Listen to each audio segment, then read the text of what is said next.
Hello and welcome back to my FPL channel. I of course am the FPL Train, and in this video with just now over a week to go until the Premier League starts, I'm revealing my current draft ahead of the Fantasy Premier League season. And I'm not going to lie, I don't know about you guys, but I'm finding it really difficult. My mind is going absolutely wild on what I can do and what I can't do. It's just crazy.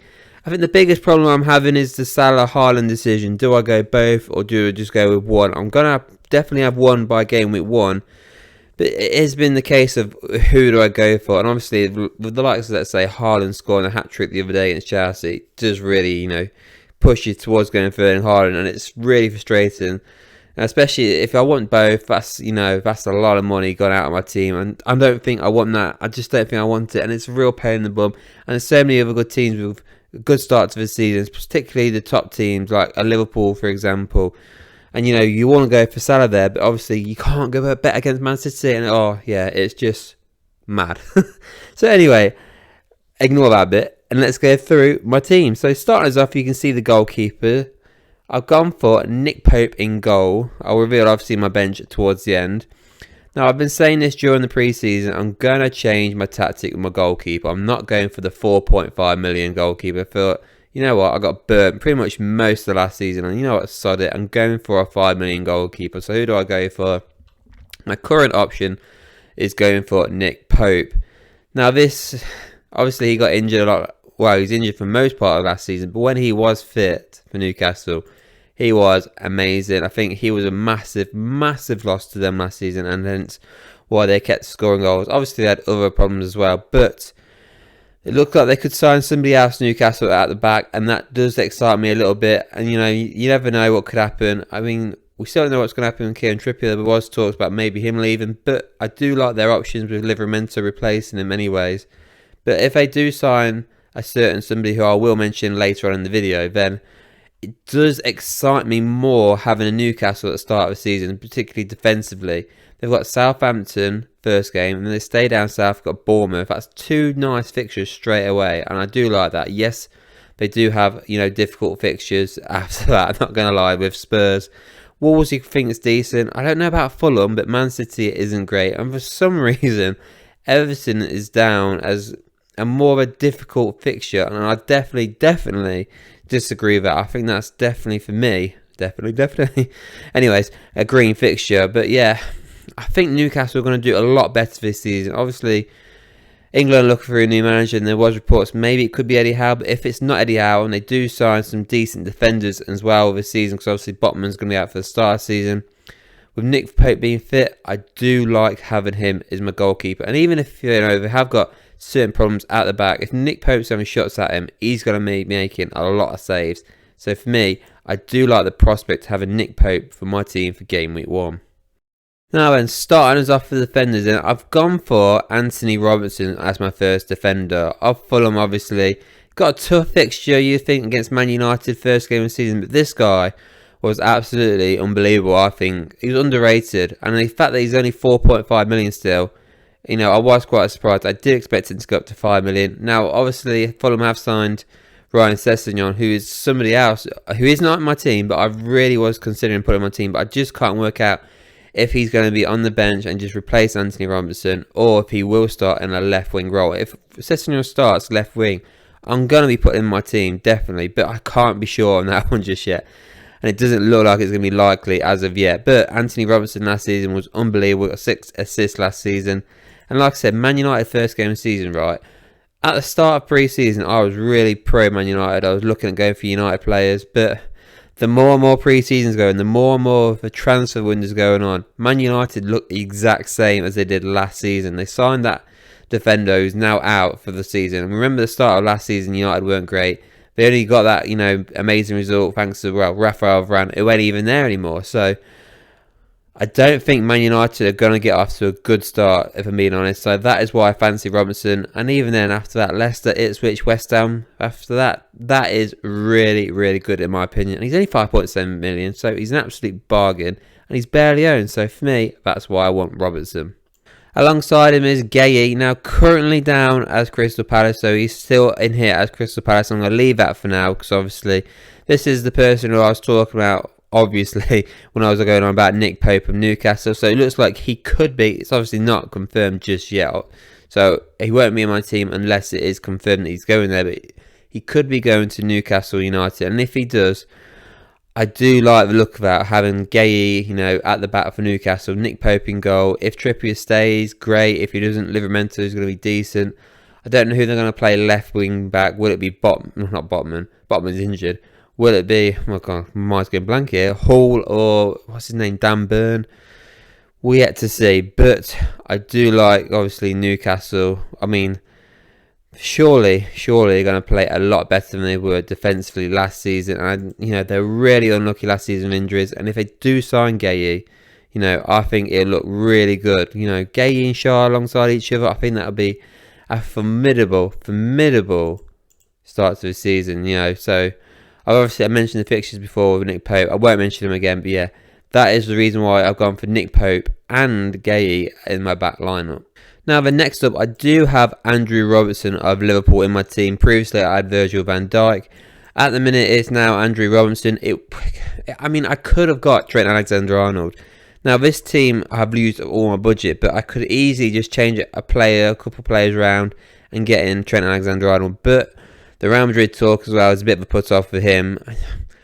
Look, I'm not actually confident of this Robertson one. I'm probably more lenient, really, having Virgil van Dijk just because I know he's going to start. And Andy Robertson had an absolute shocking season last season for his own standards. And what I mean by that is, points-wise, since he's joined Liverpool, this was, 2017-18 season.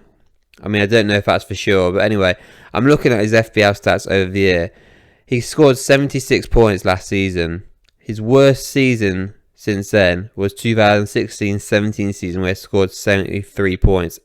Between 2017 and 23, he's had over 100 points. He's been unreal for Liverpool over the years, but last season by far was his worst, and it is a bit of a put-off, but at the same time, he's only 6% owned, and if he does start for Liverpool, if he does get off to an amazing start, because Liverpool's fixtures are incredible at the start of the season, Ipswich, Brentford, United, who I've mentioned, I'm not quite sure about this season, Forest and Bournemouth, you know what, and even Wolves, Crystal Palace. If he starts all these games, gets off to a storming start, I could get Andrew Robertson, 6 million, less than 6% owned. That would be incredible. That leaves me my final defender for now, and that is Pedro Porro Spurs. I've had him in my previous draft, and he's back in there again just because he's having a good pre-season, to be fair. So it's something I've really got to look at, and he was incredible last season. I mean, he was really incredible last season. Got 136 points in FPL, 3 goals, 8 assists. He starts against Leicester. He's got Everton. I mean, he does have a couple difficult fixtures in Newcastle and Arsenal, but after that, it does look good again, in my opinion, for Spurs. So he's definitely somebody I like the look of. Obviously, 5.5 million. I did say that, didn't I? I'm going mad here. But he's just under 30% owned, so he is quite highly aimed. But I feel like I need to have him in my team just because of how good he is, and I don't want to miss out on those points. Now, kicking us off with the midfielders. First one here is Cole Palmer. He's been in my drafts, every draft I've had. I've said I'm going to have him in my team for game week 1. I'm confident of that. I know certain people have been talking about, he's in Euros to the end. He might not start the first game of the season. I'm pretty confident he's going to start the first game of the season. I mean, 1, in Euros, he's mostly on the bench anyway. And 2, he was incredible for Chelsea last season. There's no chance in how they're going to want to drop him first game of the season where they're playing Man City, which is difficult as it is. Now you might think, why starting them? But he scored against he scored against Man City, should I say, his old team last season. So what is stopping him from doing it again? Obviously, you think, he is just under 50% owned. He's quite highly owned, but there's a reason why. The guy is sensational. Now then, alongside him, I've gone for my second Spurs player, and that is James Maddison. Now, the reason why I've gone for James Maddison, who I am actually quite surprised how low he is. He's only 5.4% owned currently right now, 7.5 million. Now, he was the last player I picked in my team, if I'm being honest. I've looked at it. The stuff like I've just mentioned, Porro, the fixtures, a little bit difficult in 3 and 4 with Newcastle and Arsenal, but apart from that, I do like Spurs' fixtures. And if you remember, James Maddison last season got off to an amazing start for Spurs. Hopefully he can do it again. Obviously, first game of the season against the old club Leicester. You know, that could be classed as a bit iffy, but, you know, I do think he can do well there. I think he'll do well against Everton, Brentford, United, and exactly the same with Brighton and West Ham and Crystal Palace. So he could get off to a good start. And the fact that he's barely owned, you know, it could be actually a good differential. And obviously, he wasn't in the team, in the England squad for the Euro, so maybe he'll fight back on that as well and say, look, I'm going to prove to you why I should have been in that team. So he's definitely somebody I've got my eye on. Not confident about having him for game week 1, but he's somebody I've really got having a good look at. I'm speaking gibberish here. Somebody I'm definitely having a look at ahead of game week 1. So that leads me to my final midfielder for now, and that is Amad Diallo of Man United. Now, this kid has been unreal in pre-season. He was unreal towards the end of last season, to be honest. He played really well for United. Now, there's a couple of issues with him. One is, will he start? That is the biggest issue I've got. I don't know how United are going to line up, if I'm being honest. Højlund's going to be out for game week 1 from the sounds of it for United. So who's going to start up front? Will it be Rashford or will it be the new signing for United? If it's Rashford, that makes me think. I mean, he did put Sancho up front the other day, so it could be Sancho. But then what's he going to do with Garnacho as well? Is Garnacho going to start on the right? If obviously Rashford starts up front, will it be Garnacho on the left, Diallo on the right? This kid has been unreal for United, and if he doesn't start, you know, I would be actually annoyed, if I'm being honest, because he deserves to start for United, as does Garnacho. I think Rashford should either go up front or on the bench. In my opinion, up front, because I think he'd be better than Sancho. He definitely deserves to be started ahead of Sancho. Now, this is definitely the biggest gamble I've got in terms of the player in this whole squad. He's 5 million, so he's an absolute bargain. But if he doesn't start for United, will he be worth it? That is the issue. Currently, you know, barely owned. Obviously, he's only 2.7% owned. So how well will he get on? I don't know. But he is definitely my biggest gamble, especially in the fact that I have him starting as well. So if this is my team for game week 1, I would have him starting. I would go for the gamble because although I have no faith in United at all for the start of the season, I definitely have faith in this kid if he does start for Man United. I think this could be his breakout season like it was for Garnacho last season. But the problem is, how do you start Rashford, Garnacho and Diallo and also have Sancho in your team as well? So yeah, it's a difficult one. Will he start? I'm not so sure. But for now, he's in there. But don't be surprised if I bail out and pick somebody else by game week 1. And then that moves me on to my strikers. And starting us off, I finally got Isak into my team. Now, this is a guy, every time I've done a draft, I've looked at Isak and like, I would love him in my team for game week 1. I would love him. And I've got him in right now. The only issue I don't like is he's 55.2% owned currently right now. Obviously, everybody wants him in because he was unreal last season for Newcastle. Bear in mind, you know, since he joined the Premier League, he's been unreal. So he joined in January. When he joined Newcastle, he joined in January. He scored 10 goals at the back of the season, got 2 assists. He got his first full season at Newcastle. Was injured on several occasions. Only started 27 games, but still scored 21 goals, should I say, and got 4 assists. So that's 25 returns in 27 starts. That in itself is incredible. So you can see why everybody wants him. And the first few fixtures for him are unreal. So, I mean, I really wanted my team for game week 1. I'm not going to lie. After that, I'm not too fussed. But game week 1, I want Isak in my team. With my second striker and my second player who stayed in my team for my previous drafts is Darwin Núñez. Now, I still don't know if this guy would actually start. This is the big problem as well when there's a new manager at a club. Who's going to start? Is it going to be Jota? Is it going to be Gakpo? Is it going to be Darwin Núñez who's going to be starting in the middle of the front three? I don't know. I mean, we don't even know who's going to be playing on the left side. Is it going to be Diaz? Is it going to be Gakpo? Is it going to be Darwin? Is it going to be Jota? We don't know. All we know is Salah's going to be starting on the right if he doesn't go to Saudi Arabia. But yeah, 7.5 million. He's still under 10% owned. So if he does start, and it's his first game of season, Liverpool's start of season is pretty incredible. And that is why I've gone for Darwin. It's always a gamble when you don't have Salah in your team, which obviously you know by now. So I need a Liverpool attacker, and I do think if Darwin Núñez starts, he is the next best option. And so then that leads me to my final striker and my bench. So my striker is of course Erling Haaland. If I don't have Salah, I'm going to have Erling Haaland. I'm not going to say too much about him. I mean, I mentioned it earlier how he scored a hat-trick the other day against Chelsea, which has really pushed me towards keeping him and having him for game week 1, where, of course, he does play Chelsea of all teams. So, you know, he's quite actually barely owned. Well, last season, he was about 86, 87, 88% owned for game week 1. He's only 41% owned currently right now. So, half the amount of people have been put off by the 15 million price tag, which I completely understand. But like I said, he just scored a hat-trick against Chelsea. He's playing on match day, or game week 1, should I say. Then after that, it's Ipswich, it's West Ham, it's Brentford. He plays for Man City. They're unbelievable. They're unbelievable, should I say. 7 Premier Leagues in 8 seasons. It'll be a bit crazy not to go for him, if I'm being honest. It's a real head-scratcher whoever to go for him and Salah, but I'm currently leaning towards going for Erling Haaland. So then that does leave me onto my bench options. So my goalkeeper, honestly, I just picked anybody. So I've gone for Joe Lumley of Southampton. He's not going to play for Southampton. He was just 4 million, and that's why I've gone for him. My defender is Mikalenko. I thought this looked good on paper because obviously Everton's start of the season is actually quite good in all fairness. It's such a shame their strikers are crap, basically. So, I mean, Calvert-Lewin can't stay fit, and apart from that, nobody's worth going for him, if I'm being honest. So, yeah, they've got so many good fixtures, more greens probably than most teams. So, ideally, you know, what am I going to go for? I'm going to go for a defender.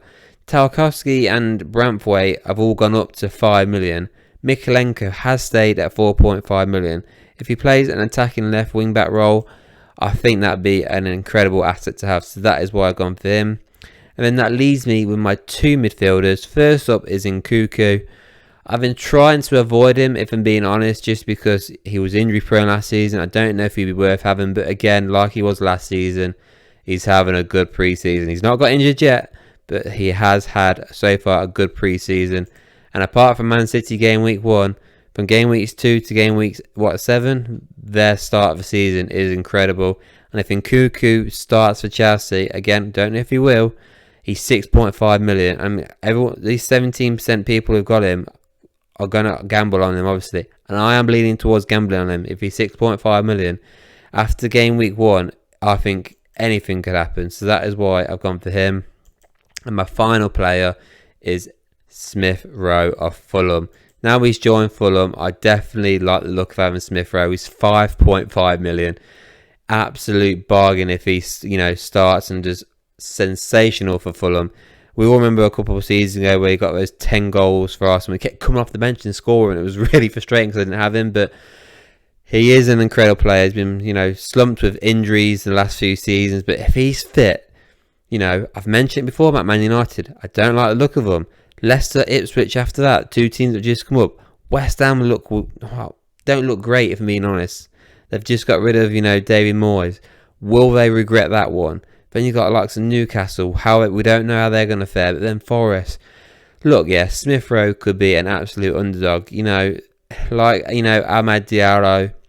I think I've just said that wrong. But, you know, and Nkunku as well. That's 3 midfielders I've got here that could really absolutely smash it at the start of the season. You never know. And that's why I fancy going for a Smith Rowe. But yeah, that is how my team is currently looking ahead of game week 1 right now. Obviously, so much could change by the time deadline is. Notable absences are, of course, the fact that I don't have Mohamed Salah in my team at all. I don't have Phil Foden in my team, which is, you know, somebody I've been trying to get in. I took Gibbs White out, who I do like the look of so much. There's so many other options defensively as well as, you know, and I don't have, and I think this is the biggest one, any Arsenal players in my team. You know, Arsenal, they're an incredible team. They've got Wolves, but I don't know. I could easily swap Palmer for Saka, but apart from that, I'm not so sure really at the minute. They need to buy a striker. That is the problem with Arsenal, but they haven't yet. But yeah, that is how the team is currently looking. Let me know what you think of this team. Let me know what your team is currently looking like for game week 1, should I say. And, you know, don't forget to leave a comment. Tell me who you think I should put in. Am I wrong to go for certain players and that? Just let me know. And please, before you leave, don't forget to like this video and hit subscribe.